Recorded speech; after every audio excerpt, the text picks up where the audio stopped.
Mais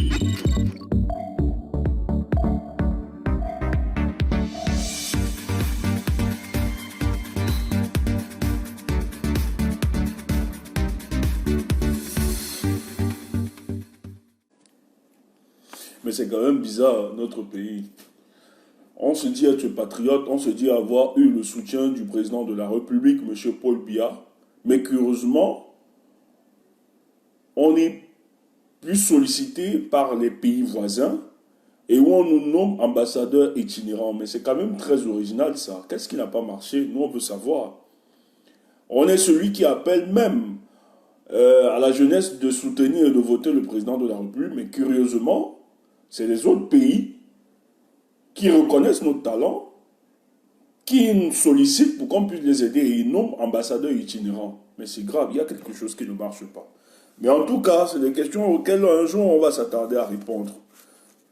On va peut-être réfléchir qu'est-ce qui ne va pas, qu'est-ce qui n'avance pas. Mais peut-être c'est en fonction du deal qui s'est produit. Parce que lorsqu'on savait, on sait très bien le deal qu'il y a eu. Parce que la même star qui, lui, parce que sur le plan comportemental, vraiment, c'est pas quelqu'un vraiment d'appréciable, hein, ça c'est clair. On peut être très d'accord avec son talent, on peut être très d'accord sur sa réussite, sur sa carrière footballistique, etc. Ça, on n'en veut pas, on peut pas faire de procès à ce niveau-là. Mais sur le plan comportemental, puisque nous estimons que certains, hein, estimaient que c'est un modèle, c'est un exemple de réussite sur le plan footballistique, bon, qui incarnait aussi, par ailleurs, qui devait incarner certaines valeurs. Mais on a vu que sur le plan comportemental, vraiment, c'est rien du tout, c'est vraiment un légume, il n'a rien, etc.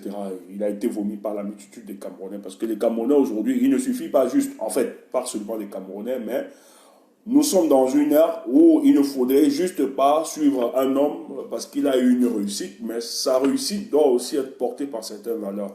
Mais curieusement, nous sommes dépassés. Nous sommes dépassés de comprendre que la société dépersonnalise de plus en plus des gens pour les fabriquer autres que nous ne comprenons pas aujourd'hui. En fait, pour être respecté au Cameroun et peut-être partout en Afrique, qui est une réalité, il faut être dépersonnalisé. Vous voyez un peu, pour avoir une certaine approbation, pour être salué, des choses, etc. C'est pour ça que nous nous battons, pour que nous puissions restaurer une société des valeurs, que des gens compétents, qui ont des valeurs, puissent être vraiment au centre, ou bien dans le modèle même, doit être ce modèle-là pour bâtir ou bien pour édifier une société de valeurs. Et pour cela, le choix des hommes, c'est très important dans cette démarche-là. Mais curieusement, moi, je m'interpelle donc de savoir, celui qui a donc soutenu le régime, qui a apporté tout son soutien, demandant aux jeunes de voter pour le président de la République, et c'est un parent, c'est un papa, il lui a tout donné. Mais son père ne lui a donné bon, cette ce robe électoral, on ne l'a pas nommé, il n'a rien eu, il a fait tous les deals qui ont glissé bizarrement avec son père. Ils ont bluffé les Camerounais, ils ont menti les Camerounais, et comme si ça ne va pas, ils oublient complètement qu'ils sont Camerounais, ils s'en vont être nommés dans d'autres pays, valorisés dans d'autres pays. Vraiment, ça m'amuse, ça m'amuse. Mais j'espère que la multitude des Camerounais comprendront véritablement le sens de notre combat. Quand on l'a dit, nous on ne se laisse pas dans des invectives ou bien des injures. On les expose juste face à leurs contradictions, par respect pour leur personne. Et c'est aussi ça le débat. Voilà. Il est libre, hein, nous n'obligeons pas, il est libre de soutenir qui il veut, il est libre de faire son choix. Mais le problème, c'est que moi, je suis persuadé et je suis sûr que la multitude de ces gens qui estiment soutenir le régime en place sont embarrassés, n'ont pas la conscience pure. Ils ne dorment pas. Mais il y a des deals, il y a des trucs bizarroïdes qui les amènent aujourd'hui de soutenir ce régime-là parce que c'est des personnes qui se sont qui se sont compromis et qui n'arrivent plus à se défaire avec cette compromission parce qu'on les tient. Parce que je tiens à vous rappeler que lorsque vous vous rapprochez de M. Biya, ce qu'il se rassure, c'est d'avoir vos casseroles en sa possession. Parce que le jour où vous devez faire le chantage, il balance cela et il vous contrecarre. Et c'est ça, malheureusement. C'est pour ça qu'il y a d'autres qui ont peur, qui ne pourront jamais, même si on appelle à toute la mobilisation, même si c'est Dieu qui descend sur terre, ils ne pourront jamais soutenir le combat du peuple parce qu'ils sont compromis. Ils sont tenus, ils ne peuvent rien. Donc ils sont obligés de faire ce qu'ils sont en train de faire. Et c'est ça, et c'est comme ça que le régime avance tranquillement. Mais ce qui est important, c'est que dans ce climat, dans ce contexte politique, notamment délicat pour le cas du Cameroun, il y a toujours les hommes qui essaient de se marquer par une véritable différence. Et c'est ça que ça nous donne chaque jour la force et le courage de continuer le travail de communication, de continuer ce travail de conscientisation et de sensibilisation et d'éducation de masse. Parce que finalement, sans la pédagogie, on ne peut rien comprendre pour ce qui fonctionne. Et la pédagogie, tant sur les réseaux sociaux, a démontré aujourd'hui comment nous avions mis en difficulté ce régime. Ils ne peuvent plus rien dire. Nous assistons aujourd'hui chaque jour. Les Camerounais sont renseignés du fonctionnement de ce régime pendant 38 ans. Chaque jour, vous aviez des gens qui travaillent pour exposer les tares et les avatars de ce régime en face de vous. Et les Camerounais comprennent que vraiment, ils étaient dans un abîme, ils étaient enfermés, ils étaient dans cet obscurantisme. Aujourd'hui, ils sont en train de sortir parce qu'il y a des hommes qui ont décidé de balader les raisons de leur lumière dans l'obscurité sacrée de la politique de M. Paul Biya. Et ça nous réjouit. Ce petit direct ce matin parce qu'il était important d'éclairer davantage la lanterne. J'ai été interpellé par une combattante, peut-être sera abonnée, j'espère bien, hein, qu'elle est présente. Astrid Koudla, qui est en fait une combattante très déterminée aussi, qui nous apporte son soutien de temps en temps, mais qui évince des inquiétudes.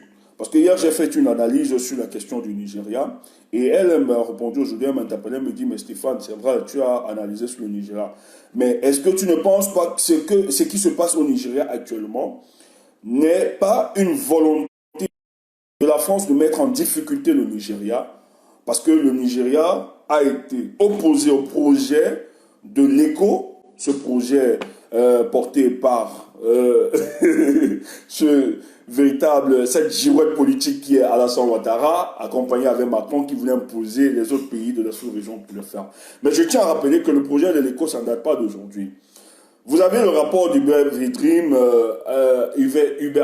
qui était l'ancien ministre des Affaires étrangères sur Hollande. Vous aviez, non, sur Hollande, je crois, oui, sur Hollande. Vous aviez, c'est un socialiste, oui. Vous aviez Lionel Zinsou, qui est ce franco-béninois dont on avait mis dans une corbeille pour qu'il soit ramené au Bénin pour qu'il soit président de la République. Mais heureusement que les Africains ont balayé ce projet. Et vous avez Thiam, l'Ivoirien, qui veut être président, qui avait pondu ce rapport. Et dans ce rapport, ils expliquent, parce que après la guerre de la Libye et de la Côte d'Ivoire, il était expliqué dans ce rapport que le sentiment anti-français est en train d'être développé dans la sous-région, qu'il y a donc urgence de repenser cela. Et c'est porté par des médias locaux qui de plus en plus amplifient ce sentiment anti-français. Et subitement, on a vu des opportunistes présidents qui se sont directement revendiqués du panafricanisme que portait le président, le colonel Mohamed Kadhafi, qui disait continuer à pérenniser ce combat. Alors qu'aujourd'hui, les données que nous avons nous prouvent que c'était des véritables opportunistes qui voulaient surfer juste sur la tendance, en fait, sur la démarche sur l'idéal panafricaniste pour narguer le peuple et créer un moyen de chantage à la France afin de se maintenir au pouvoir. Je ne vais pas entrer dans tous ces détails-là. Et nous avons donc été très réticents par rapport aux interférences ou bien aux ingérences de cette puissance, surtout de la France dans nos États, pour empêcher qu'on ne puisse reconduire ce processus de oh là là, ça m'échappe, de nos États, de nos contrées, dont nous avons mis ça en debout. Alors elle s'inquiétait, elle me disait, mais elle estime aujourd'hui que la situation du Nigeria, ce qui se passe au Nigeria, est une volonté peut-être de la France qui veut mettre en difficulté le régime du Nigeria et imposer un nouveau leadership. Parce que le fonctionnement des puissances telles que la France est toujours garanti à la tête de nos États des supplétifs qui seront en odeur de sainteté avec eux. Le jour que vous n'êtes pas en odeur de sainteté, on vous organise soit une rébellion de l'intérieur, soit une manifestation, pour vous mettre en difficulté. Ça, c'est vrai, cette théorie. Mais je veux rassurer, j'insiste davantage et je vais rassurer la communauté africaine et même les Camerounais de dire que la situation du Nigeria n'est pas pareille. Elle est très différente. Donc il faut vraiment l'analyser. Il faut vraiment comprendre la profondeur de cette politique-là. Et d'ailleurs, je l'ai répondu, je lui ai dit clairement que la France n'a aucun intérêt. Aujourd'hui là, la France n'a pas d'intérêt pour qu'on puisse renverser le régime de Boari. Je vais vous le démontrer. Parce qu'aujourd'hui, les relations entre la France et le Nigeria sont en de très bons termes que par le passé ou bien les régimes précédents. La France aujourd'hui, à l'heure où je vous parle, avec le Nigeria, sont dans de très bons termes. Donc la France n'aura aucun intérêt à voir le régime de Boari être déstabilisé. Maintenant, si elle fait une déclaration, qui est une déclaration en fait qui est sur le plan principiel, c'est normal sur la diplomatie, de dénoncer les massacres, etc., comme ministère des Affaires étrangères, c'est normal. Ça, c'est politiquement correct. Mais ça ne changera jamais de la stratégie de la France de pouvoir demander ou bien d'approuver le départ de Boari. Alors, la situation au Nigeria, ce qu'il faut comprendre la situation au Nigeria, c'est que les Nigériens essayent aujourd'hui d'utiliser les contradictions internes qui existent depuis pour organiser la société et demander au départ de Boari. Et ces contradictions sont telles que vous avez une précarité généralisée de la jeunesse nigériane, qui est une jeunesse très éduquée d'ailleurs, c'est que peut-être beaucoup ne le savent pas. Mais vous avez une population dont 40% n'ont pas d'électricité, vivent dans une situation de précarité. Et je vous l'ai dit, au Nigeria, vous n'avez pas une société moyenne. Hein? Non, non, non. Au Nigeria, soit on est riche, soit on est pauvre. On est extrêmement riche ou bien extrêmement pauvre. Il n'y a pas de société moyenne aujourd'hui au Nigeria. Donc, c'est très difficile. Et la société est gangrénée par la corruption. Vous avez donc des riches qui imposent leur façon d'agir, qui est une frustration véritable pour les populations qui estiment qu'il faut de plus en plus, malgré toutes les ressources pétrolifères et gazières que nous avions, créer des structures sociales pour encadrer cette jeunesse, ce qui n'est pas fait.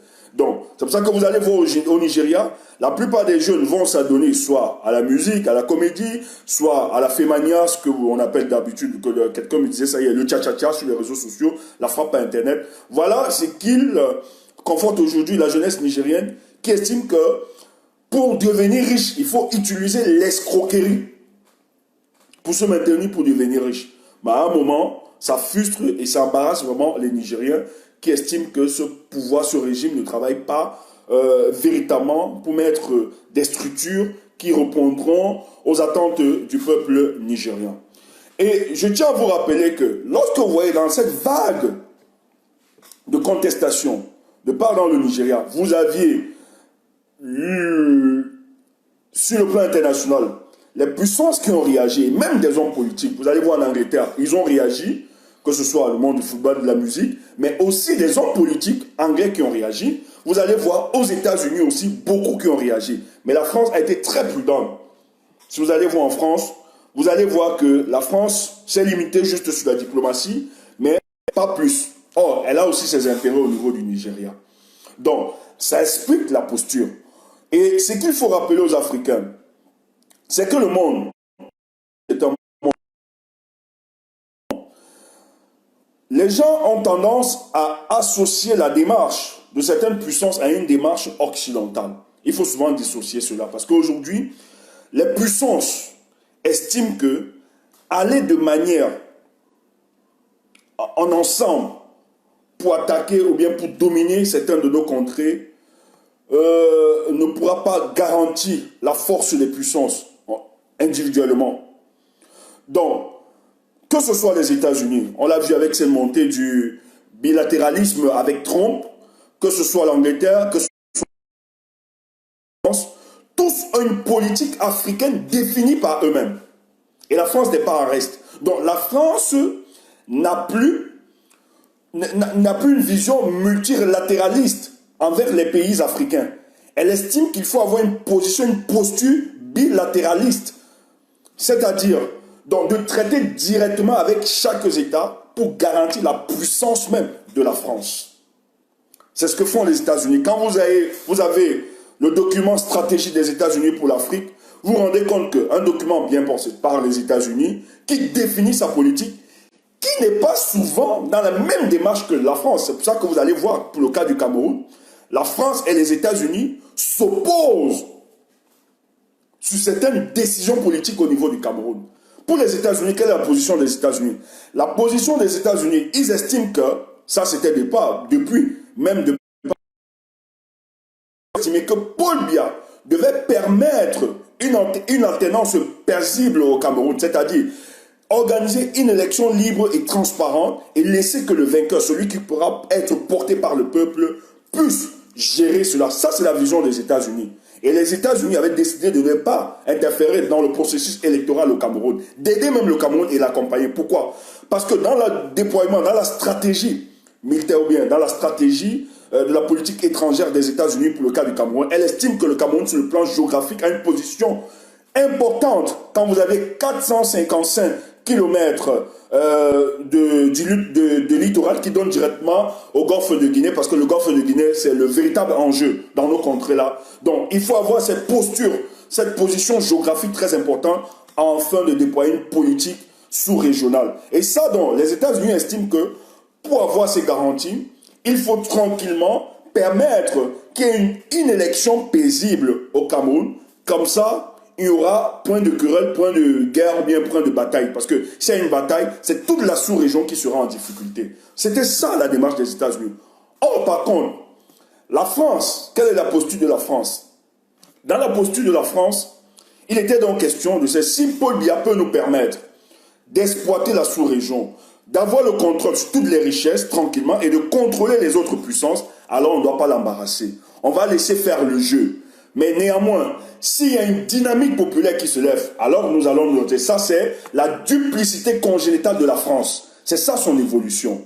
Donc voilà pourquoi aujourd'hui, je tiens à rappeler qu'il n'y a pas une vision occidentale aujourd'hui sur la politique définie en Afrique, mais c'est maintenant chaque puissance qui se prend en charge. Et ça, Trump l'a expliqué, l'a essayé, parce que depuis qu'il est là, lui, il a une posture bilatéraliste par rapport à nos contrées. Et les autres puissances aussi sont allées dans ces démarches. Donc, lorsque vous voyez les Allemands, ils ont une autre politique, une autre vision pour le Cameroun, pour le Nigeria. Vous voyez l'Angleterre, pareil, pour les États-Unis, en fonction des événements. Donc, que la France n'est pas derrière les mouvements d'humeur, au niveau de la main, ne soutient pas, ou bien n'encadre pas, n'orchestre pas. Parce que des gens veulent justifier en disant que la France est derrière les mouvements d'humeur par rapport à l'éco. Non, non, non, non, non, non, non, non. J'insiste encore, je dis non. Pourquoi?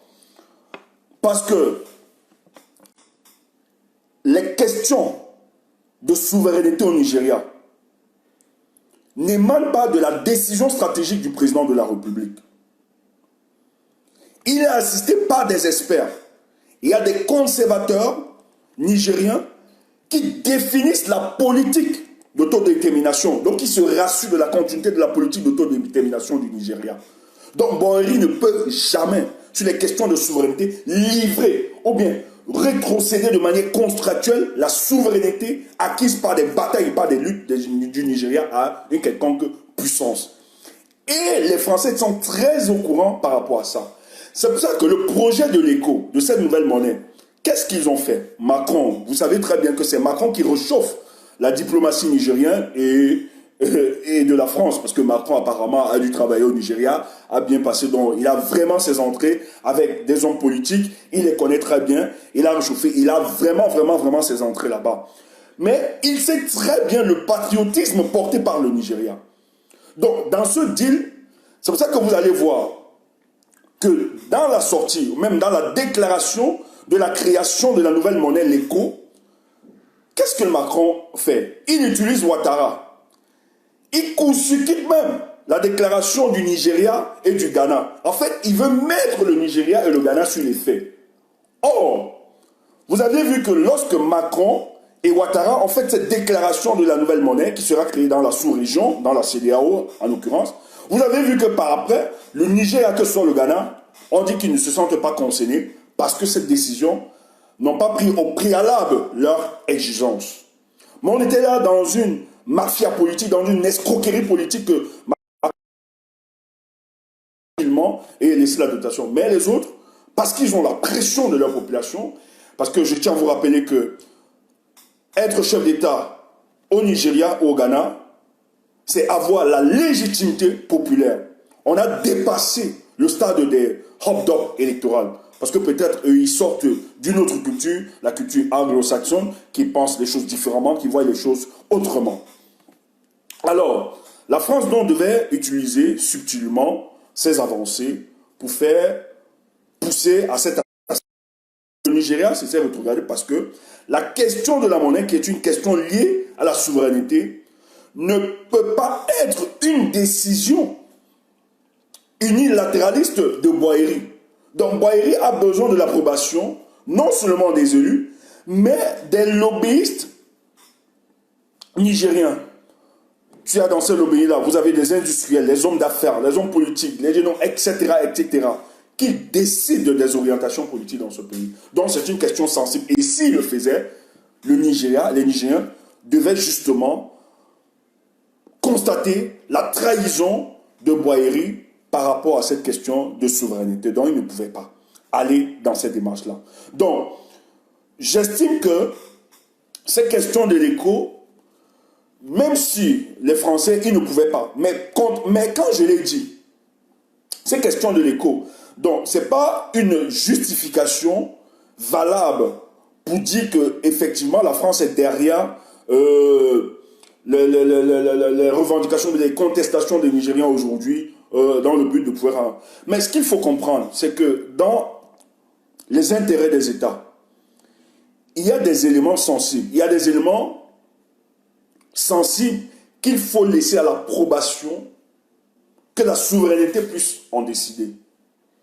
Il y a des éléments de souveraineté qu'il ne faut pas discuter, qu'on ne peut pas dealer, parce qu'elles sont très sensibles.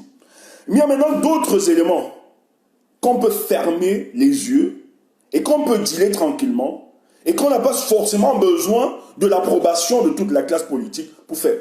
Parce qu'en fait, elle ne met pas en danger l'état profond même du Nigeria. Pourquoi je le dis? En fait, quand je l'ai dit, c'est que la posture de la France avec le Nigeria, ils ont un autre deal. Et c'est ce que je voulais ressortir hier. Ils ont un autre deal. Mais ce deal ne touche pas directement les questions de souveraineté pour le Nigeria. C'est un autre deal. Et le deal, c'est quoi? C'est Macron qui a réchauffé cela. Le Nigeria, de par sa position géographique, vous savez qu'il est limitrophe entre les pays de la CEMAC et les pays de la CEDEAO. Et le Nigeria est présenté, et tous les experts, les politologues, les géopolitologues, etc., tous peuvent vous expliquer. Les experts vous disent que l'une des prochaines forces, l'une des puissances, en fait, en Afrique, le Nigeria, dans quelques années, sera compté parmi les puissances de l'Afrique dont il va falloir faire avec elle. Je vais raconter cette anecdote pour que vous essayiez de comprendre. En 2017, il y a une crise qui se pose au Cameroun sur la question du franc CFA et le débat sur la dévaluation qui de plus en plus embarrassait plusieurs parce que le débat sur la monnaie du franc CFA embarrasse beaucoup des États. Et je tiens à vous rappeler que les institutions de Bretton Woods ne sont que le bras armé des impérialistes dont ils utilisent pour véritablement essouffler nos États, nos contrées et imposer la politique néolibérale de ces États-là. Donc nous finalement nous sommes conditionnés à le recevoir. Paul Biya dans son deal d'être maintenu que la communauté internationale, parce que lui craint beaucoup plus la communauté internationale, donc c'est très important dans notre politique, même dans notre revendication, ou bien dans notre révolution, de toujours se rassurer. On est cette communauté internationale contre parce qu'il a plus peur. Donc c'est pour ça que quand j'écoute des gens dire que Maurice Kamto, pourquoi il fait appel aux autres, il n'est pas souverain. Non. C'est que Maurice Kamto, dans sa politique, sait très bien que ce qui effraie Paul Biya, c'est vraiment cette communauté internationale, parce qu'il était un élément de cette communauté internationale, et il sait le système, le déploiement de cette communauté internationale lorsqu'elle veut se débarrasser de toute dictature. Donc il faut utiliser ces contradictions ou bien ces effets pour mettre en difficulté nos États. Alors qu'est-ce qui se passe? Paul Biya, dans sa même de pouvoir, parce que ce qui l'intéresse beaucoup plus son projet, c'est se maintenir, se fossiliser au pouvoir. Et dans sa politique, dans sa vision des choses, c'est que, en tant que despote, il aimerait mourir dans son cercueil, il aimerait mourir au pouvoir. Et lorsqu'il meurt du pouvoir, il aimerait être enterré étant dans un cercueil avec un sourire narquois en disant, avec un sourire narquois, quand j'ai eu les Camerounais, ils ne m'ont pas eu. Ça a toujours été sa volonté. Alors, mais pour cela, qu'est-ce qu'il faut? Il faut le pouvoir. Parce que ce monsieur ne se voit pas sans le pouvoir sur terre. Donc, ce qui se passe donc, sachant qu'il y a une élection qui se prépare pour 2018, qui peut avoir un véritable challenge, et que la communauté internationale, en l'occurrence la France, ne le soutient pas, ça risque d'être très difficile parce que la France, non seulement elle a la diplomatie, mais elle contrôle les médias mainstream. Lorsque les médias mainstream se décident de faire une politique propagandiste, vous êtes en difficulté. Parce que la majorité des Africains sont suspendus au premier degré de ces informations, de ces médias mainstream. Et il y a beaucoup, peut-être aujourd'hui nous faisons un travail de désintoxication, de désinformation, pour faire comprendre que ils n'ont qu'un seul but, de déstabiliser nos États et imposer une vision des choses, selon eux. Alors ce qui se passe, il sait très bien, avec tous les moyens que peut avoir la diplomatie française, qu'est-ce qu'il faut? Il faut pour 2018 avoir la France avec moi. Donc, qu'est-ce que Paul Biya décide? De sacrifier tous les leviers politiques qu'il peut avoir à sa position. Mais le plus important, c'est qu'on puisse le rassurer qu'il sera fossilisé au pouvoir. Et dans ce deal, on envoie dans les institutions de Bretton Woods la discussion du franc CFA et de la dévaluation. Vous avez Déby qui n'était pas très d'accord dans cette parce qu'il estimait qu'ils peuvent faire des propositions et faire avancer. Les Sassou, les Obiangema, etc. Dans des indiscrétions, Déby menaçait de ne pas se rendre à cette réunion. Et c'était cette dame-là, Christine Lagarde, qui devait venir par rapport à cette réunion. Les indiscrétions nous font savoir que Biya a menacé. Écoutez, si vous ne venez pas à cette réunion, ce que moi je vais faire, je suis prêt à fermer le marché avec vous et moi je traite directement avec le Nigeria. Parce que le Nigeria, je tiens à vous rappeler, c'est un vaste marché. Il y a quand même 70 millions de Nigériens. Donc c'est très important ce marché. Et c'est pour ça qu'on peut voir la fierté économique de ce pays-là. Parce que les Nigériens, lorsqu'ils produisent, ils comptent d'abord sur la masse populaire qu'ils ont. Sur les 70%, les 70% marché considérable. Et lui, il dit carrément, ben, d'ailleurs, s'il ne venait pas pour ces discussions, pour ces avancées, ce que je fais, moi, je suis capable de fermer le marché avec vous et je me retourne vers le Nigeria. Voilà donc le moyen de chantage qui amène dans les autres, parce que ce sont des petits pays, et ils savent très bien que le Cameroun devient le grenier de la sous-région. Ils sont donc obligés de s'agreffer à la politique de Paul Biya. C'est pour ça que la question même, ou bien aujourd'hui, ou que ce soit Idriss Déby, ils ne peuvent plus parler du franc CFA.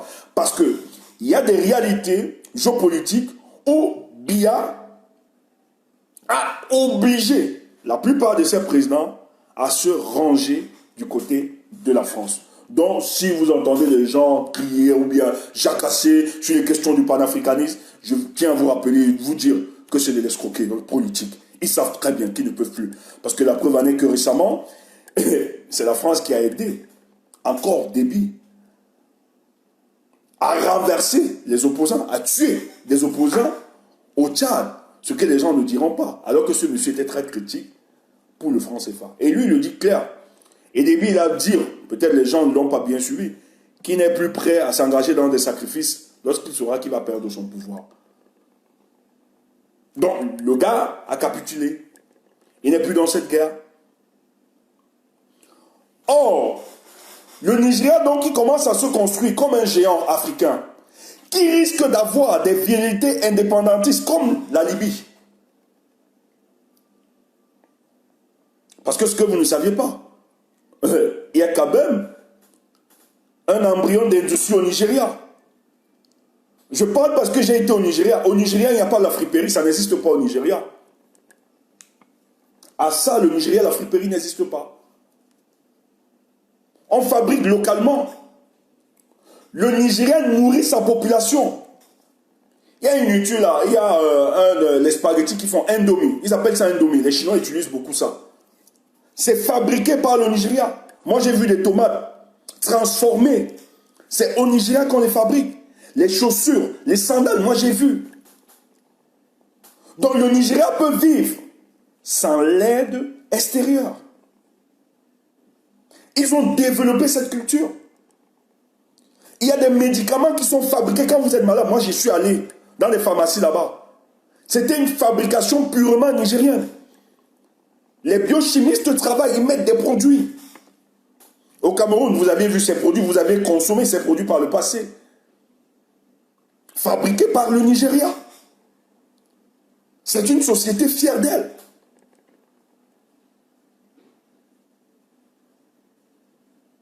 Vous n'allez pas voir de friperie.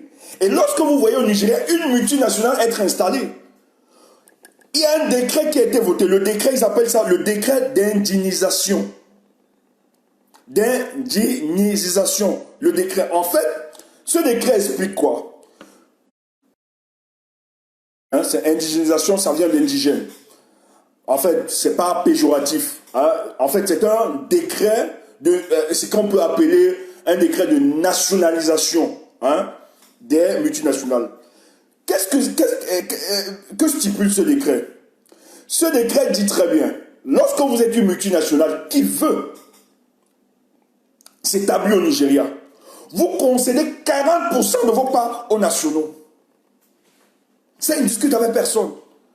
Vous n'êtes pas content, vous dégagez. Et vous allez voir au Nigeria, les grandes firmes, les Gucci être représentés, les Nike être représentés, être représentés au Nigeria. Ils ont concédé 40% aux nationaux. Donc les Nigériens sont tellement fiers. Vous avez les géants de l'économie là-bas, les Aliko Dangote, les Tony Aliko Dangote que vous connaissez, hein, la plupart. Les Tony, le responsable, le président de la banque UBA. Les Femi Otodola, qui sont des grands puissants du marché pétrolier là-bas. Ils sont plusieurs. On recense des hommes d'affaires et des industriels. C'est des gars qui sont tellement fiers de leur système qu'ils ont véritablement une influence dans les décisions stratégiques et économiques de leur pays. Et la monnaie, ils ne pourront jamais accepter que leur monnaie soit extravertie pour le compte d'une grande puissance.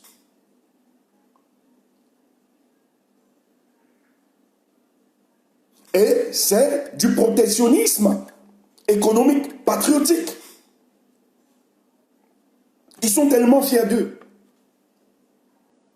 Donc Boeri ne peut pas prendre une décision souverainiste sans toutefois avoir l'approbation de ces lobbyistes et de ces grands hommes qui ont une fierté sur le plan national, qui décident des orientations politiques, sinon il sera considéré de haute trahison et sera traduit.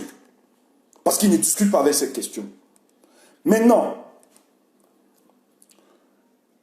alors, puisqu'on ne peut pas toucher les questions de souveraineté, parce que c'est impossible, la France y a essayé, elle a vu, elle s'est fracassée le nez. Et la France ne discute pas avec le Nigeria comme elle discute avec le Cameroun. Jamais. Parce que les hommes qui sont à la tête de ce pays ont la légitimité populaire. Ce n'est pas un coup d'État, ce n'est pas un hop-top, comme ça se passe au Cameroun. Au Cameroun, il faut encaisser cette imposture. Et maintenant, celui qui est nommé, hein, qui a violé le vote, qui a volé le vote des électeurs, la puissance étrangère, la France, sait très bien le mécanisme pour qu'il arrive à la tête. Et ils ont des documents par rapport à ça, où ils peuvent compromettre ceux qui gèrent. C'est pour ça que moi j'aime bien dire, on ne peut pas s'attaquer aux questions de souveraineté lorsqu'on n'a pas la légitimité populaire. Et Paul Biya ne pourra jamais, je dis bien jamais, s'il était encore vivant d'ailleurs, il ne pourra jamais s'attaquer aux questions de souveraineté. Parce qu'il sait que le jour où il va s'attaquer, il a 48 heures. La France va les jeter. Ça, il faut comprendre ces choses. Mais pourquoi la France donc sollicite le Nigeria? Le Nigeria qui est une puissance, non seulement militaire, mais économique, dans la sous-région, qui peut développer un véritable marché sous-régional, continental, que ce soit l'Afrique de l'Ouest et l'Afrique centrale, sans avoir à demander de l'aide de l'extérieur. Ils sont conscients de ça. Qu'est-ce qu'on doit en faire? On doit vite négocier avec le Nigeria. Et je vous ai dit, même comme nous venons de parler de la fierté du Nigeria, ça n'enlève en rien des hommes pervertis, corrompus autour de cette société nigérienne. Donc, ce qui se passe donc, le Niger est confronté à un problème. Pour sa politique militaire de défense contre la nébuleuse Boko Haram, qu'est-ce qui se passe? Il demande tranquillement de l'assistance militaire américaine. Les États-Unis ont un amendement qui dit très clair, qui est clair. On ne peut pas soutenir militairement un pays lorsque les questions de droits de l'homme ne sont pas respectées. Et les États-Unis répondent à Bouhari disant, parce que quand Bouhari prend le pouvoir, il estime qu'il faut vite négocier avec les États-Unis pour éradiquer cette nébuleuse, avoir toute la logistique. Mais les États-Unis, donc, ayant donc le rapport sur les questions de droits de l'homme au niveau du Nigeria, rétorquent aux Nigériens en leur disant, même si je ne suis pas très d'accord de la réaction des États-Unis, parce que j'estime qu'il y a un petit banditisme derrière. Mais c'est la vision des États-Unis, c'est leur politique, tant mieux. Les États-Unis donc estiment qu'au nom des questions de la violation des droits de l'homme, ils ne peuvent pas aider militairement les États-Unis. Qu'est-ce qui se passe? Le spécialiste, le bras armé de la France-Afrique, aujourd'hui ministre des Affaires étrangères français, dont je m'éterne de prononcer le nom, vous le savez, vous le connaissez très bien. Je tiens à vous rappeler que ce monsieur, avant d'être ministre des Affaires étrangères, était ministre de la Défense. Dans les rapports des députés français qui estiment que sous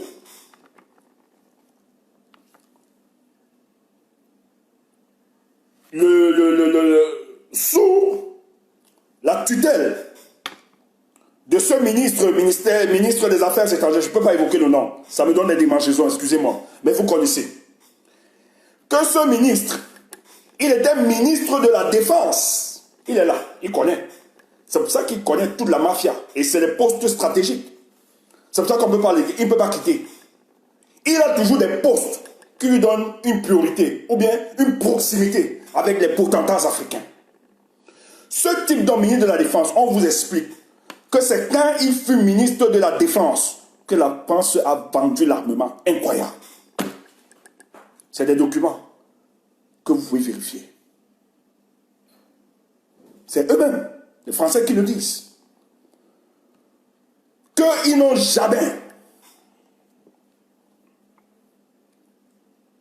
vu un tel espoir. Que c'est pas, tandis que ce monsieur était ministre de la Défense, ici en France, qu'on n'a jamais vu le record de vente d'armement. Qu'est-ce qui s'est passé? Le Nigeria décide donc tranquillement, comme les États-Unis refusent de nous apporter cette aide. Il faut donc se ranger derrière la France. Il y a donc un deal. C'est documenté ce que je vous raconte. Vous pouvez vérifier par après. Je ne raconte pas n'importe quoi. Il y a donc un deal qui est organisé. Ce ministre, parce que c'est lui le malheur de tout ce qui se passe. Mais heureusement que le peuple camerounais est en train de le mettre en difficulté. Vous avez vu, lors de son interrogatoire, l'embarras et la difficulté de se prononcer. Ça commence à venir. C'est ça la détermination aussi d'un peuple. Les choses avancent quand on est déterminé. Ce ministre Koudon, il y a donc des accords militaires et de défense qui sont signés, vite fait. Ils disent, ok, nous allons vous apporter une aide, une assistance, etc. sur le plan militaire, comme les autres ne veulent pas le faire. Nous allons avancer. Mais maintenant, votre influence en tant que puissance hein, sur le plan économique, etc. Nous voudrions juste que vous vous gardez, hein, vous vous retenez pour le banditisme que nous allons organiser dans la sous-région. Parce que les autres, nous n'allons jamais permettre qu'ils aient une tendance de vérité. Donc vous allez devoir nous aider dans cette démarche-là. Et vous avez donc des expressions des oppositions qui estiment qu'il faut changer le cap. Maintenant, le Nigeria ne doit pas servir de base arrière pour permettre que certaines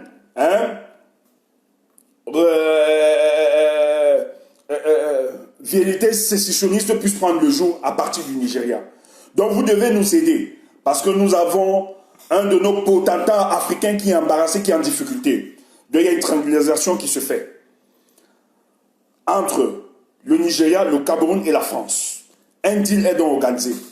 Parce que Paul Biya, celui qui ne se déplaçait jamais, qui n'aime pas trop se déplacer, lui préfère se retrouver en Suisse que d'aller visiter ses pères. Mais vous avez vu qu'il y a de cela quelques années, Paul Biya s'est subitement rendu au Nigeria. Nous ne savons sur quelle question, alors que ce monsieur n'a jamais considéré le Nigeria. Surtout qu'il est méprisant de ses compères dans la sous-région. Ça, c'est encore un autre fait qu'on peut bien vous expliquer. C'est très bien documenté par la façon dont il évolue. Alors, qu'est-ce qui se passe?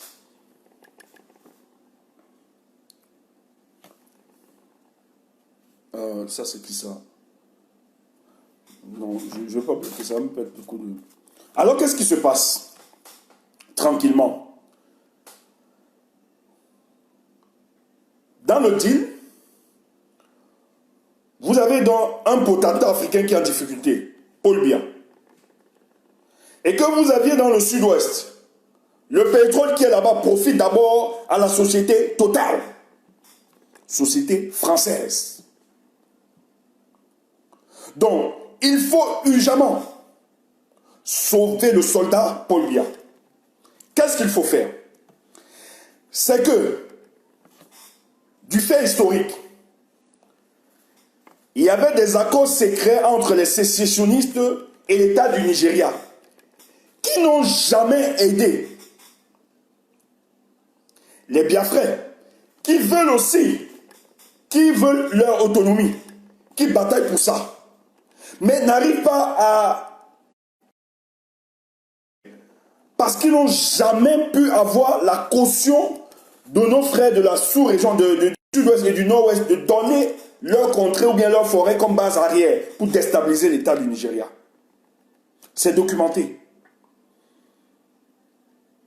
Il y a beaucoup de traîtrises où on a liquidé beaucoup de leaders biafrais à l'État du Nigeria. En fonction donc de ces accords secrets, le Nigeria ne devait donc pas embarrasser les sécessionnistes qui, lorsqu'ils devaient attaquer, pouvaient aussi se replier directement au Nigeria, avoir la protection. C'est des questions stratégiques politiques un peu très bizarres. C'est en fonction des intérêts que chacun oriente sa politique. Donc, puisque le cas du Nigeria, le Nigeria n'a jamais voulu. Et vous savez que Biafra, lorsqu'on avait demandé à Ahidjo, les Français avaient demandé à Ahidjo de donner comme base arrière, Ahidjo a refusé. Bongo avait accepté de donner son pays comme base arrière. Depuis lors, la France ne s'est plus aventurée. Oh, parce que sur Ahidjo, la France avait exigé d'Ahidjo de donner. Ahidjo a dit, je ne peux pas faire ça. Je ne peux pas utiliser mon pays pour déstabiliser l'autre camp. Or, les Français soutenaient les Biafrais dans leur politique. Et les sécessionnistes, qui sont en désaccord avec la politique de la France, n'ont jamais apporté moindre soutien aux revendications des Biafrais parce qu'ils savent très bien que les Biafrais étaient soutenus par la France parce que la France voulait le pétrole de là. Et bien, c'est pour ça qu'ils ont, par élan patriotique, soutenu l'État du Nigeria. Et Goum a fait mordre la poussière, le général Goum, à la France au Nigeria, sur le plan militaire. Donc, dans ce deal, donc, aujourd'hui, les sécessionnistes, les ambazoniens estiment que ils veulent leur autodétermination, qui est très urgente. Et dans ces garanties, au nom des accords secrets, ils savent qu'ils ne pourront pas être embarrassés, même si le Nigeria ne soutient pas directement. Mais le Nigeria va fermer les yeux sur les opérations d'organisation, de formation, etc., dans sa contrée, etc., pour ne pas mettre en difficulté, parce qu'ils savent très bien, par le passé, ce que les ambassadeurs ont toujours fait pour l'État du Nigeria, pour les aider, afin que Biafra ne s'auto-détermine point. Parce que Biafra, je tiens à vous rappeler que c'était l'instrumentalisation de la France. Mais les ambassadeurs ont refusé de soutenir les Biafrais parce qu'ils estimaient que c'était une puissance étrangère qui voulait déstabiliser l'État du Nigeria. Et ils n'ont jamais accepté ça. C'est pour ça qu'ils ont apporté leur soutien à l'État central du Nigeria. Et Gowon a fait mordre la poussière à la France. Mais dans ce deal, qu'est-ce qui se passe? Quand donc les vérités indépendantistes de nos frères anglophones se prononcent davantage, où ils estiment qu'il faut finalement se défaire du Cameroun, la seule garantie qu'ils ont, parce qu'ils ont plus de proximité avec le Nigeria, de par la linguistique, et même sur le plan anthropologique et sociologique, ils ont une proximité avec ce peuple-là.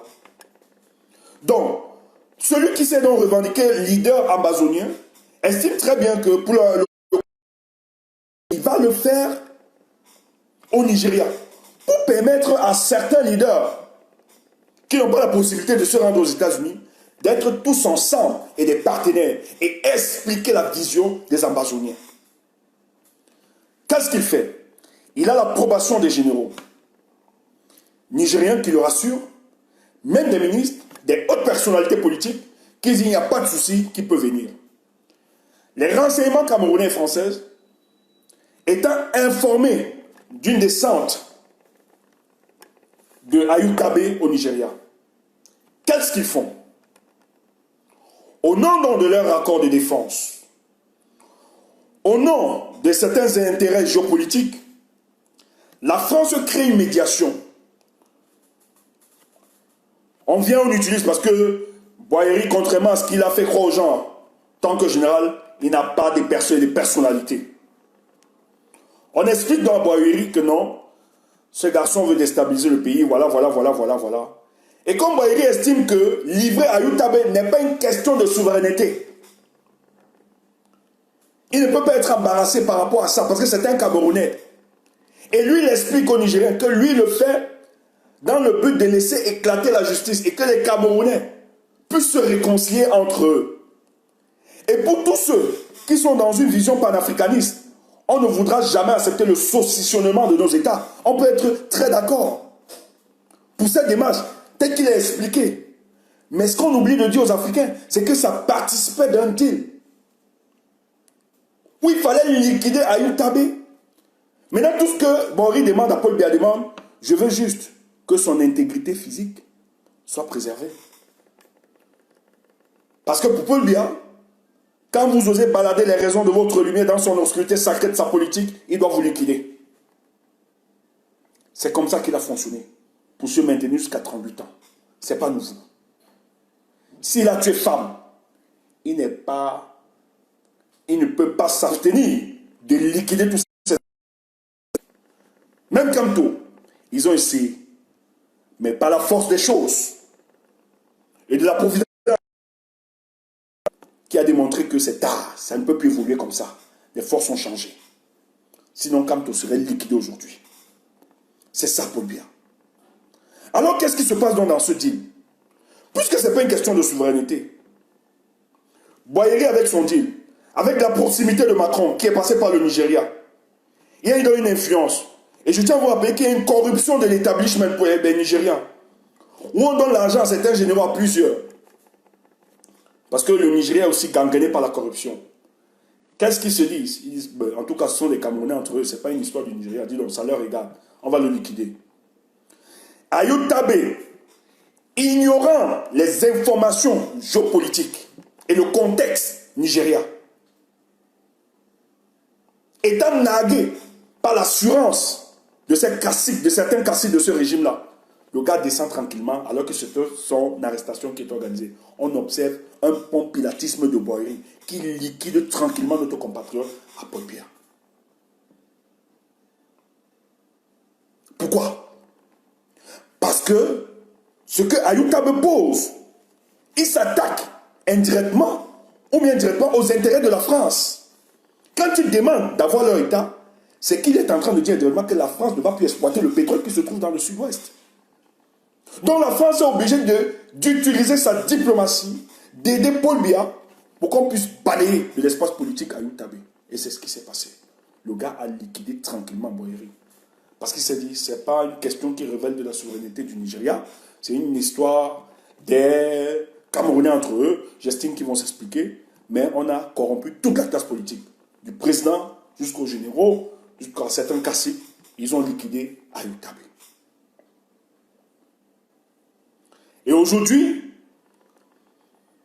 la diplomatie française et nigérienne s'entendent tellement bien sur certaines opérations.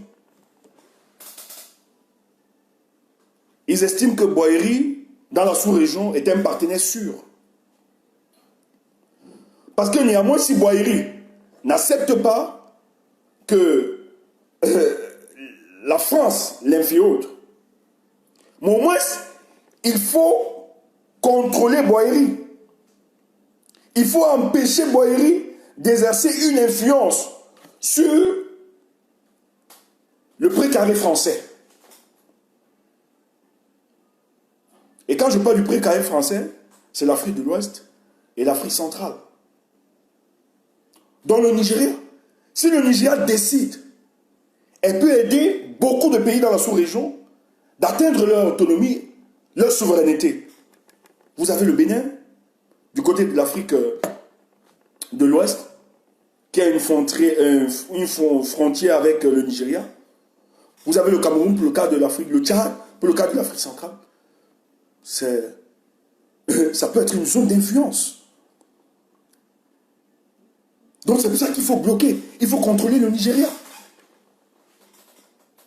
Donc, par cette politique de neutralisation entre le Nigeria et la France, parce que Boyeri le garantit,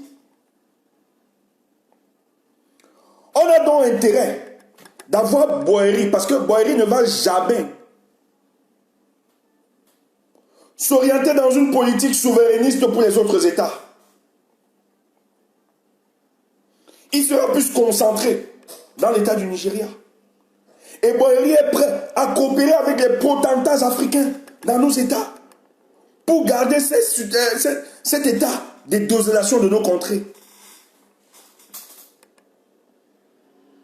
Donc c'est pour ça que quand vous observez la contestation nigérienne, vous n'allez pas voir la condamnation ferme des hommes politiques françaises. Des hommes politiques français. Mais par contre, quand vous voyez l'Angleterre, les États-Unis, parce qu'ils estiment que Boyeri n'a pas l'épaisseur, le leadership pour implémenter une vision, une véritable réelle politique d'encadrement des populations et même de la sous-région. C'est pour ça qu'ils apportent directement leur soutien au Niger. Et l'Amérique sait très bien, en apportant le soutien au peuple, parce qu'aujourd'hui, la question n'est plus SARS, n'est plus la fin de la brutalité policière. Les artistes sont encore montés au créneau, ils ont avancé d'un pas. Aujourd'hui, ils appellent à la démission de Boyeri. Parce qu'ils estiment que c'est un leadership nonchalant. Un leadership qui ne s'attaque pas aux véritables questions de développement, d'épanouissement des peuples. Et pour le Nigeria, pour les États-Unis, ça devient donc très intéressant parce que ça permet de redéfinir la carte géopolitique sous-régionale.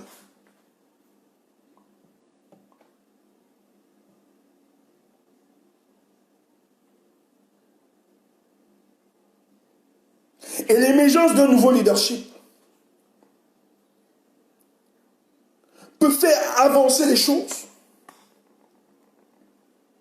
Parce que si Boyeri tombe, l'effet immédiat, c'est l'appropriation du combat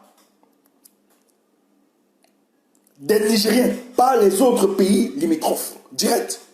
Et vous avez vu, ça n'a pas tardé. Lorsque les artistes nigériens sont montés au créneau, tous les artistes, même si ça avait un peu regretté le retard, Beaucoup d'artistes se démarquent déjà. Mais il a fallu l'exemple du Nigeria. Et aujourd'hui, ils ont peur de ça. Et Boyeri est dans un temps de fermeté. Les populations nigériennes maintenant subissent une répression brutale. Parce que Boyeri estime que c'est le renversement de son régime. Et ce qu'il oublie, c'est que l'expression de cette brutalité ne pourra point contenir les Nigériens. Elle va de plus en plus cristalliser les frustrations et organiser le départ de M. Boyeri. Donc, sur le contexte camerounais, il faut le saluer. Parce que ce que vous ignorez, il y a des accords secrets défense entre le Cameroun et le Nigeria qui viennent encore de discuter récemment. Mutuel entre ces États. Il y a un banditisme. Et ça, c'est sous la houlette de Boyeri qui permet cette ouverture. Donc le débat de Boyeri aurait un effet direct, même indirect, sur les Camerounais. Qu'on le veut ou pas. Et c'est de ça qu'ils ont peur. Donc, peuple, ne tombez pas dans le piège. Aussi conscient de la dangerosité et de la capacité de nuisance de la France dans nos contrées. Lorsque vous aviez certains pays, il faut analyser de manière profonde parce que chaque pays a une spécificité. Et le cas du Nigeria, c'est le même cas. Dans le contexte actuel, la France n'a pas intérêt que le Nigeria, le leadership, l'établissement actuel du Nigeria puisse basculer. Elle n'a pas intérêt. Parce que sur la question de la monnaie, je vous l'ai dit tantôt, même si Boyeri était réticent, ou bien il voulait le faire, même si Boyeri voulait faire accepter la nouvelle monnaie, c'est vrai pour le Nigeria comme le Ghana. Même s'ils veulent aider, faire un business politique, ils ne peuvent pas parce que les questions de souveraineté ne dépendent pas de l'approbation ou bien de l'appréciation du président.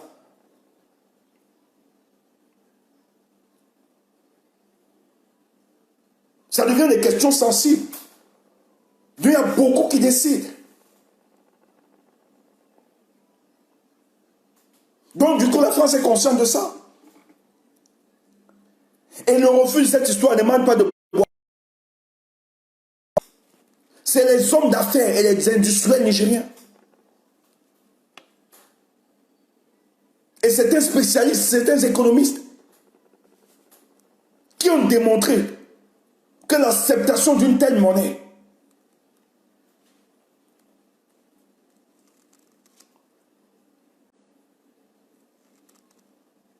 est l'éclatement et le saucissement du Nigeria. Il s'est retenu.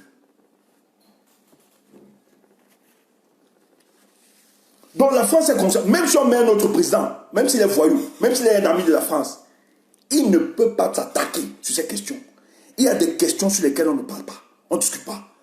C'est pour ça que vous allez même en France, vous allez voir les présidents lorsqu'ils veulent être candidats, ils vous disent tout le temps, je vais observer la rupture, la France-Afrique, je vais finir. Mais quand ils arrivent, les réalités, des indiscrétions, nous disent qu'il y a certains présidents qui veut redéfinir la politique française avec l'Afrique, même Macron. Mais comme ça ne dépend pas de nous, parce qu'il y a un système qui lui dit que la politique de la France en Afrique, c'est une question liée à la souveraineté française. Donc tu peux pas aller à l'encontre. Aller à l'encontre, c'est un coup d'État contre l'État camerounais, l'État français. Donc le gars est obligé de vous narguer avec le discours.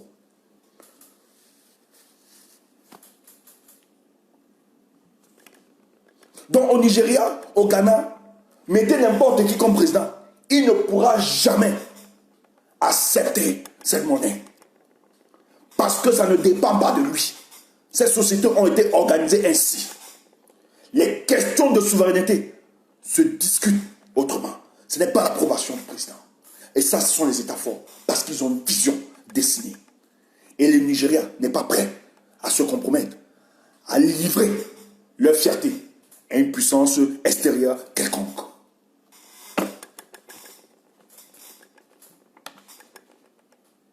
Mais or, la situation actuelle dans nos contrées, pourquoi la crise amazonienne perdure? Les Amazoniens ont tout, hein? Ils ont tout la logistique.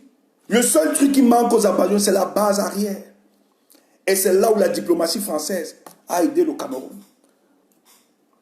Parce que le Nigeria avait un contentieux avec le Cameroun. Lorsque le Nigeria voulait pourchasser Boko Haram au Cameroun, Paul lui avait dit non.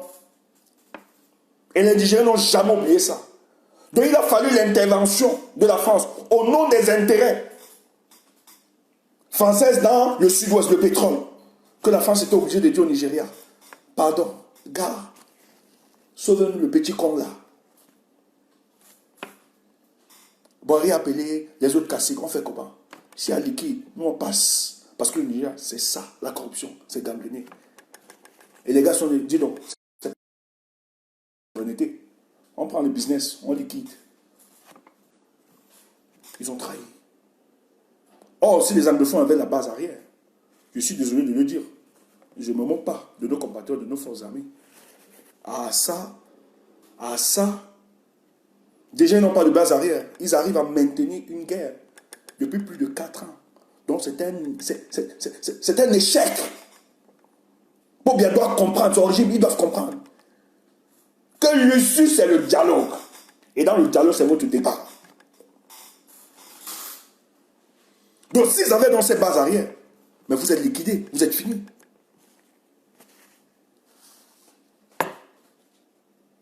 Donc la France n'a pas intérêt de soutenir le régime en place, de soutenir les contestations.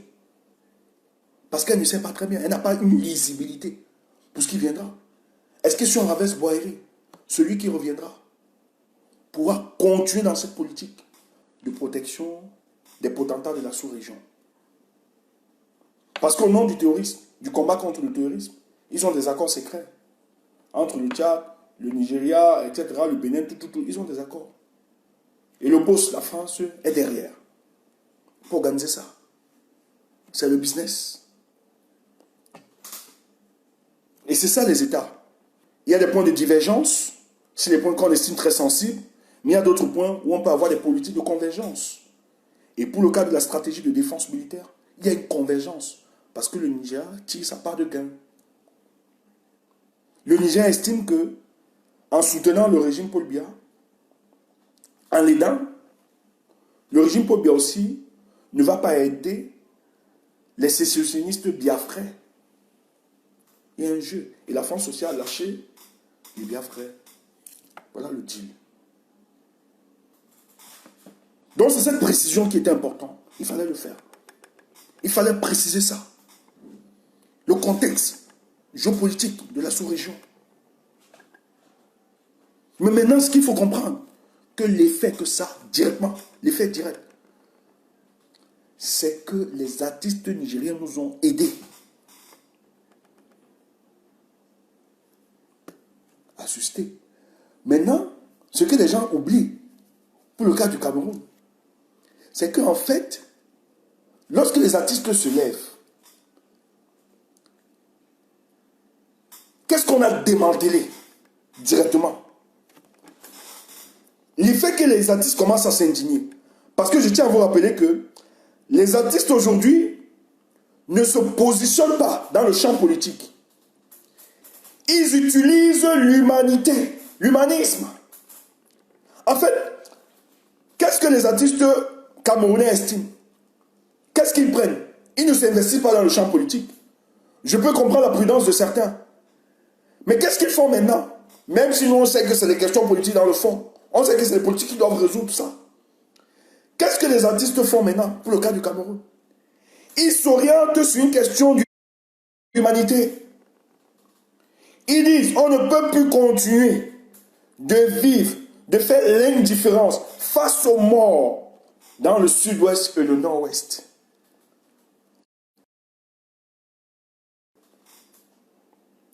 Les gars surfent maintenant. Et qu'est-ce que ça fait? Effet immédiat.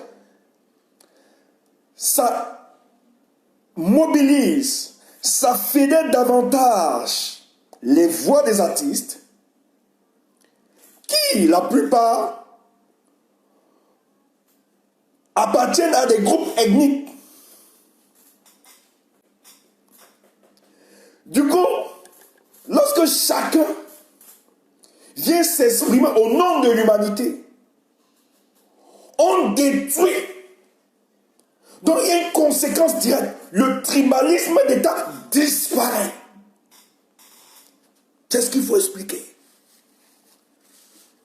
Voilà la conséquence directe. C'est pour ça que frère, quand un artiste même s'il est venu tard, quand il dit un crisis, un anglophone crisis, il faut saluer.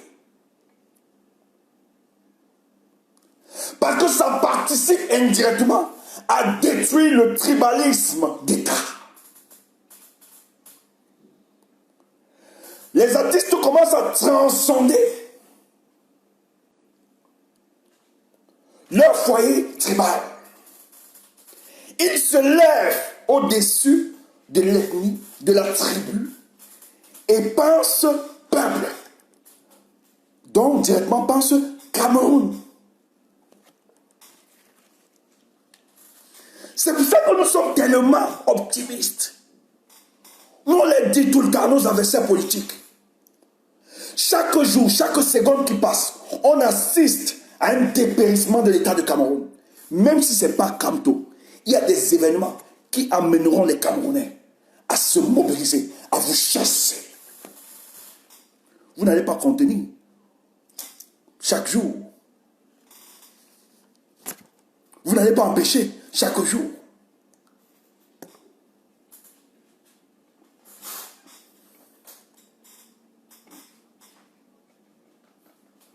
C'est très important. Elle dit, pourquoi tu aimes faire des manières quand tu parles? C'est mon originalité. C'est le ressort de mes tripes. Et la gestuelle est un mode de communication qui participe à rassurer les auditeurs, les gens qui nous écoutent, et démontrer la véracité et la force de conviction que nous avions. Donc, parler par la gestuelle est un mode d'expression en communication. Donc, on va te renseigner. Donc, je t'invite juste à découvrir la complexité de Stéphane Tchoubou que d'être réducteur à l'endroit de Stéphane Tchoubou. Merci. Donc la gestuelle, c'est ma marque. Qui n'est pas d'accord, va brûler le lac. Moi, je ne suis pas là pour les followers.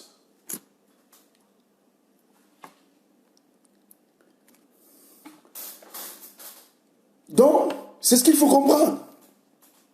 Donc la mobilisation, cette mobilisation va nous permettre de détruire littéralement le tribalisme d'État. Quand vous voyez Bendeka sortir, c'est un savoir. Hein? C'est vrai que les autres sont sortis.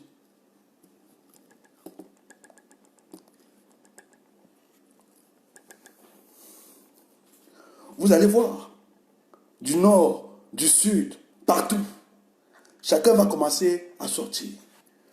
Donc on aura le Cameroun qui s'exprimera au nom de l'humanité, pas au nom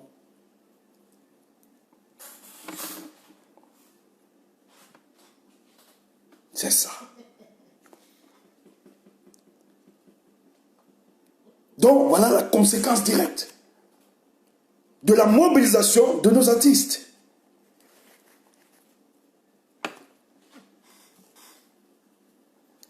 C'est ce qu'il faut comprendre.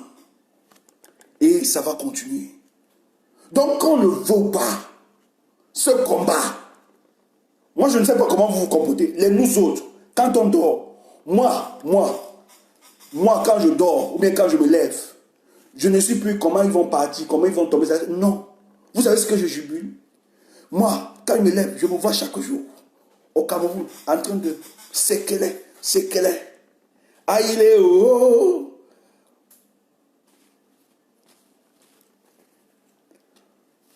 Mon commissaire Mayolé, aïe, oh, aïe, oh. Moi-même, je vais faire ça. Quand on va prendre les choses là, moi-même, je vais faire ça. Zilmante, zilmante, zilmante, aïe, aïe. Et je suis un autre, hein. Je suis un bon ambianceur. Zilmante, zilmante, zilmante, aïe, aïe, zilmante, aïe, aïe. Donc nous là, quand on se lève, quand on marche, on se voit seulement en train de jubiler cet événement. C'est ça. Parce que nous sommes plus qu'optimistes. Si tu es là dans tes larmes, on va faire comment? Ça va passer comment? Ouf, tais-toi. Tu ne sais pas. On t'a dit que c'est tout. Hein? On dit tout. On ne dit pas tout.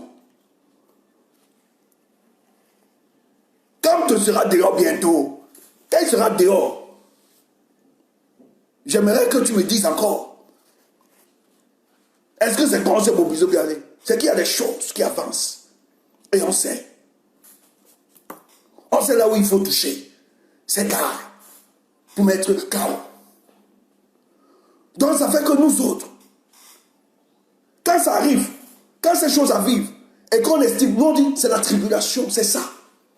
Lorsqu'on veut atteindre l'état, lorsqu'on veut,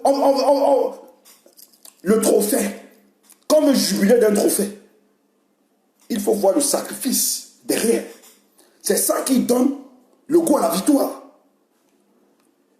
Donc nous autres, quand on voit ces choses-là, on dit non, ces tribulations-là, ça participe seulement à l'enfoncement de ce régime et la concrétisation de notre victoire.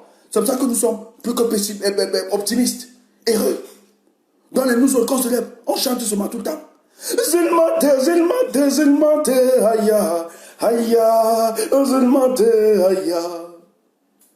Mon commissaire Mayolé, aïe, zilmante, aïe. Martin Bangangere, le père de la police. Aïe, zilmante, aïe, aïe. Donc nous on va taper ça. On va taper ça. Version revue et corrigée. Parce que ce qu'ils font, c'est rien. Nous on va faire version revue pour le peuple. Pas pour un homme. Pour le peuple. On va jubiler, on va danser. Zilmante, zilmante, zilmante, aïe, aïe, zilmante, aïe, aïe. C'est ça. C'est ce Cameroun que je veux. Soyez donc fiers de participer à cette mouvance, de vous mettre à fond. Parce que tous, nous sommes les champions pour la libération de ce pays. Donc, sens-toi heureux parce que l'histoire retiendra ton nom. Tu as aidé, tu as participé pour que la multitude soit libérée. C'est rien. Ils gesticulent, ils moussent, ils paniquent, ils se justifient chaque jour. Ils savent très bien qu'ils vont partir. Et nous, ce qu'on fait, c'est de renverser chaque jour les piliers. Et ça tombe. Ça tombe. Personne ne peut nous reculer. Dis donc, portez-vous bien. Je voulais juste te préciser. Astrid, j'espère que tu as écouté. Hein? Tu as suivi. Voilà. J'espère que tu ne vas plus être embarrassé. Parce que nous, notre prière, que personne ne vous trouble. Que personne ne vous décourage. Quand c'est difficile, interpellez-nous. Nous, on a la chance d'être à proximité de certaines informations sensibles. Je peux me réjouir parce que nous sommes de ceux qui pouvons vous donner des informations sûres et dures. Hein? Mais on ne verse pas tout sur la toile. Mais les choses avancent tranquille. Zilmante, zilmante, zilmante, aïe, aïe, zilmante, aïe, aïe. Je vous adore. Portez-vous bien et bon week-end à vous. Votre voyou Stéphane Tchoumbou.